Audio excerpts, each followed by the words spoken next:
Hello everyone, welcome to सृजन classes. तो हमारी जो पॉलिटिकल साइंस और सिविक्स की जो सीरीज चल रही थी, श्रृंखला चल रही थी आपकी लेक्चरर और टीजीटी पीजीटी की, उसको आगे बढ़ाते हुए आज यहाँ पे हम लोग देखेंगे सामाजिक समझौता सिद्धांत को। सामाजिक समझौता सिद्धांत में जो इसके प्रबल समर्थक थे जैसे हॉब्स, लॉक, रूसो, उनको हम लोग अलग अलग पर्टिकुलर पढ़ रहे हैं क्योंकि ये जो है काफी इंपॉर्टेंट है, यहाँ से बहुत क्वेश्चन बनते हैं। तो हॉब्स और लॉक को पढ़ लिया था, आज रूसो के बारे में जानेंगे, इनके विचारों को समझेंगे, इनके थॉट्स क्या थे सामाजिक समझौता सिद्धांत के बारे में, इनके रूसो के। तो इससे पहले वाले हॉब्स और लॉक को पढ़ लिया है तो डिस्क्रिप्शन में लिंक होगा, आप उन्हें जो है जरूर पढ़ें जिससे आप एक दूसरे से कनेक्ट करके चीजों को समझ सकें। आइए रूसो के बारे में जानते हैं। तो ये जो है फ्रांसीसी दार्शनिक थे, यानी कि ये फ्रांस के फिलोसफर थे। कहाँ के थे? ये फ्रांस के थे। कभी कभी आपसे कंट्री भी पूछ लिया जाता है, इसलिए ये भी जानना जरूरी हो जाता है। रूसो 19वीं शताब्दी के जर्मन आदर्शवादियों के अग्रदूत माने जाते हैं। ये जर्मन आदर्शवादी जो विचारक थे उनके क्या माने जाते हैं? अग्रदूत माने जाते हैं। यहाँ पे मैंने पॉइंट पॉइंट करके लिख दिया है जिससे आसानी रहे याद करने में, और वही चीजें यहाँ पे मेंशन की गई हैं जो आपके लिए परीक्षा उपयोगी हैं। फालतू की कोई चीजें नहीं है क्योंकि बुक्स में बहुत सारी चीजें दी हुई है और बुक्स तो आप भी पढ़ सकते हो। सेकेंड है, रूसो प्रजातंत्र का प्रबल समर्थक था, यानी कि ये क्या था? ये डेमोक्रेसी में इसका बहुत ज्यादा विश्वास था, ये डेमोक्रेसी में विश्वास करता था रूसो। रूसो ने सामाजिक समझौते सिद्धांत का प्रतिपादन, ये जो समझौता हुआ इसका प्रतिपादन इन्होंने 1762 में यानी कि 1762 में प्रकाशित बुक। अब यहाँ पे ध्यान देंगे, ये इंपॉर्टेंट है बहुत ज्यादा क्योंकि कई बार क्वेश्चन पूछा गया है। अगर आप प्रीवियस ईयर के पेपर देखोगे तो आपको ये मिला होगा कि सोशल कॉन्ट्रैक्ट बुक का नाम पूछा जाता है। तो सोशल कॉन्ट्रैक्ट में किया इन्होंने इस बुक में इसका, इस समझौते का प्रतिपादन।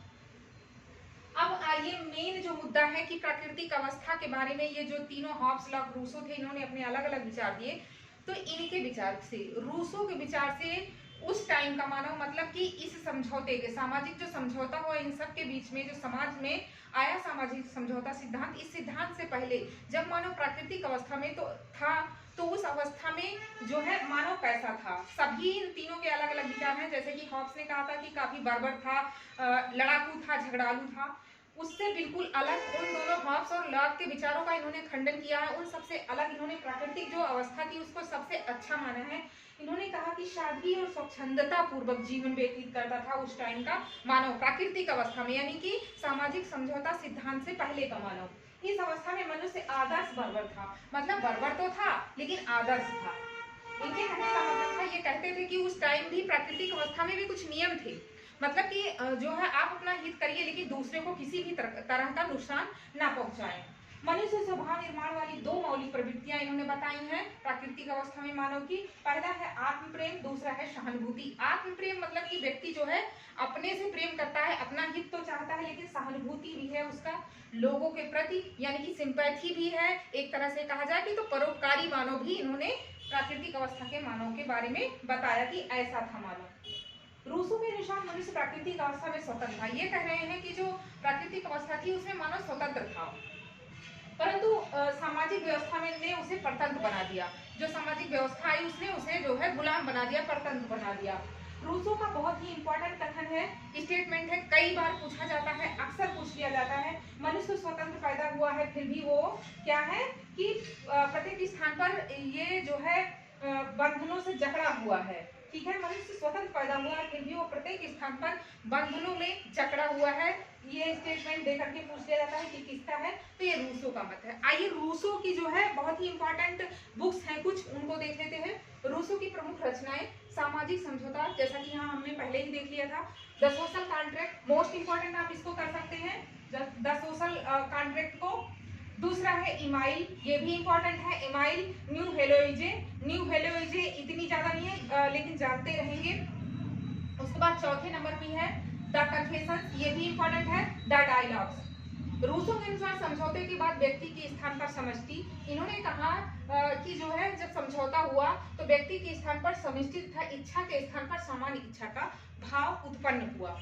इन्होंने अपने विचार में बताया, अपने सिद्धांत को समझाते हुए इन्होंने बताया कि जब जो है प्राकृतिक अवस्था थी, प्राकृतिक अवस्था में जब परिवर्तन आने लगा, इसमें परिवर्तन आया तो क्या हुआ कि जनसंख्या बढ़ी, जनसंख्या बढ़ी, मानव विवेकशील हुआ, उसमें अपना मतलब उसका माइंड काफी डेवलप हुआ, तो क्या हुआ कि व्यक्तिगत संपत्ति का भी विकास हुआ। और जब मानव जो है व्यक्तिगत संपत्ति के बारे में सोचने लगा, अपनी संपत्ति मतलब अपना अपना चीजें अपनी अपनी कहने लगा कि ये मेरा है, ये तुम्हारा है, ये वाली जब बातें आई, ये कॉन्सेप्ट जब आया, तभी आपस में भेदभाव वाली भावना उत्पन्न हुई। जब ये आपस में समाज में भेदभाव की भावना आई, इसी से निजात पाने के लिए आपस में जो मानव थे उन्होंने क्या किया, सामाजिक समझौता सिद्धांत को लेकर के आया।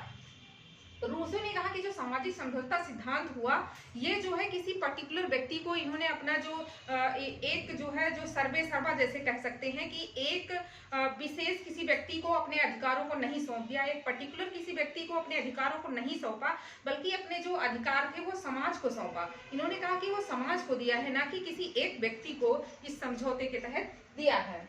इन्होंने कहा कि सामान्य इच्छा का भाव उत्पन्न हुआ, यहाँ तक हमने देखा था। सामान्य इच्छा सदैव न्याय युक्त होती है। इन्होंने कहा कि जो सामान्य इच्छा होती है वह सदैव क्या होती है, न्याय युक्त होती है। आपसे ये पूछा जाता है कि सामान्य इच्छा का सिद्धांत किसने दिया, बिल्कुल ऐसे ही क्वेश्चन पूछ लिया जाता है, तो वो रूसो का है। सामान्य इच्छा का सिद्धांत रूसो के अनुसार दो तरह की इच्छाएं होती हैं। इस सिद्धांत में इन्होंने बताया कि दो तरह की मानव की इच्छाएं होती हैं, एक होती है यथार्थ इच्छा और दूसरी होती है आदर्श इच्छा। अब यथार्थ इच्छा क्या होती है, यथार्थ इच्छा होती है पूरी तरह से सेल्फिश टाइप के लोग होते हैं, इसमें सिर्फ अपना अपना ही भला सोचते हैं, अपने बारे में ही सोचते हैं। जो दूसरी होती है आदर्श इच्छा, वो क्या होती है, वो लोक कल्याण से प्रेरित होती है, यानी कि सभी का हित चाहती है आदर्श इच्छा। दो तरह की इच्छाओं के बारे में इन्होंने बताया। तो ये रहा आज हम लोगों ने रूसो के सामाजिक समझौता सिद्धांत, इसके विचारों को हमने समझा है। आगे इसी तरह से श्रृंखला हम लोग करते रहेंगे। अगर अभी तक आपने वीडियो को लाइक नहीं किया है, कर लीजिए, चैनल को सब्सक्राइब कर लीजिए। मिलते हैं नेक्स्ट वीडियो में। Thank you.